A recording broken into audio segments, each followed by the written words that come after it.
What's going on, everybody, and welcome back to the channel. My name is Kramer, and in this video, I'm going to be answering one of the questions I get all the time, which is, Bailey, should I be using Price Labs or any dynamic pricing tool for a midterm rental? So without further ado, let's go ahead and jump in. All right, so for those of you who don't know, I run short-term rentals, I run midterm rentals, I do a hybrid for some of my properties that are sometimes short-term rentals, sometimes midterm rentals, and I've been doing this for a couple of years, so I have a very strong opinion about this. Unless you are doing strictly a midterm rental, meaning you're in a market where you're either in an HOA where they make you do a 30 or 60 night minimum, or you're just in a city that has really strict regulations where you can only do 30 or 60 night minimums, that is the only time when you should not use a dynamic pricing software. If you're in a market where you do short-term rentals or you choose to do midterm rentals and then in between stays, then I 100% think you should be using a dynamic pricing software. And I have a whole video showing you exactly how to set up your pricing software, just like mine, so you can click the link up here or up here.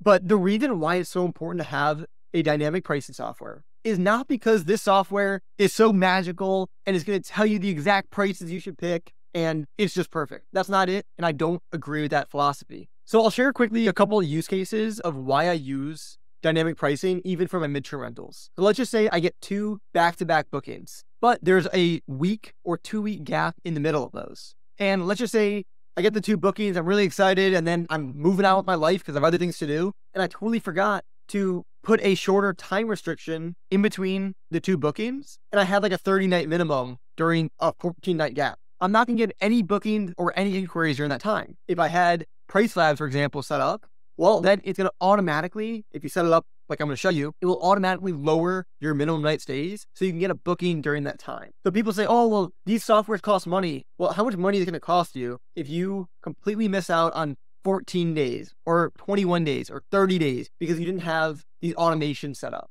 So that's just one use case and reason why I like it. The second thing is, since I do the hybrid strategy, let's just say I have no bookings out in the future, okay? Well, the way that I want to do it is for this next week, I'll do a 2-night stay, 2-night minimum. For the next 14 days, maybe I'll have a 3 or 4-night minimum. And then if someone wants to book farther than that, they have to book for at least 28 nights. Now, those rules are just kind of soft rules. They're not hard set in stone. It just depends on the property, the season, how many of my properties are available, all that stuff. But the point being is this software will reflect those rules automatically for me. And it might sound easy to just do this manually, especially if you have one property. I understand a little bit, but once you have multiple properties, and also again, I eat, sleep, and breathe properties and real estate, but I also have another life where I don't want to just think about this all day long, which is where the software comes in clutch because it does this and it's thinking for me literally all day long. So please, if you're running a midterm rental as either a hybrid strategy or you're doing any short-term rental variation within your midterm rental strategy, you should definitely use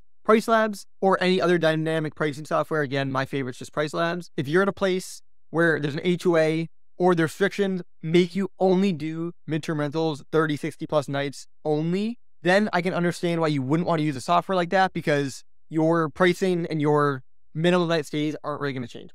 So I hope you enjoyed this video. If you guys have any questions, please let me know in the comments below, and I will see you guys in the next video. Peace.